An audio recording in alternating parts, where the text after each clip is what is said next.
Offer nights and multiple offers are back with a vengeance. I've got 3 tips to help boost your success against other buyers. Tip number 1 actually comes before offer night, but can have a huge influence on whether you're successful or not. Be prepared. That starts with having your finances sorted out in case of the very likely probability that you'll need a firm offer, meaning no financing conditions. Being prepared also means seeing the property as soon as you can after it's listed. That will give you more time to review the home inspection or book one of your own, do all the due diligence you need, including reviewing the status certificate documents if you're buying a condo. Be prepared. Tip number 2 is be flexible. If you're competing against a lot of other people, then the buyers who will land the place will be the ones who best meet the seller's demands. Of course, money is a huge factor, but sometimes you never know how important other concessions are to the seller, such as the closing date or them wanting to keep that hideous dining room chandelier.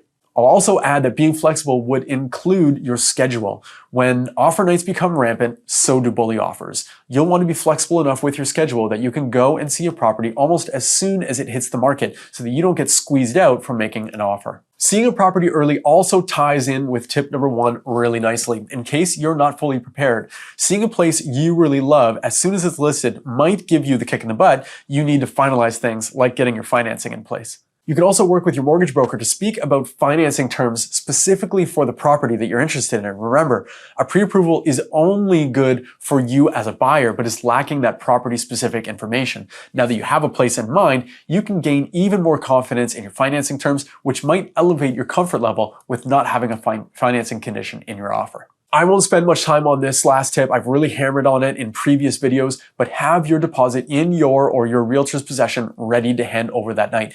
It could make you stand out against other close offers, and I've even had my clients be successful despite not offering the most money because we had the deposit ready to go. Success on offer night almost assuredly means throwing more money at the sellers than the rest of the buyers. But knowing these tips will absolutely increase the odds of you being successful so that you don't end up making 9 different offers, all ending in great frustration. I'm Jamie Harnish, Toronto Real Estate Navigator with Bosley Real Estate. Thank you so much for your time. I appreciate you watching. If you're catching this on YouTube, if you would like this video, if you would subscribe to my channel, you won't miss any upcoming videos.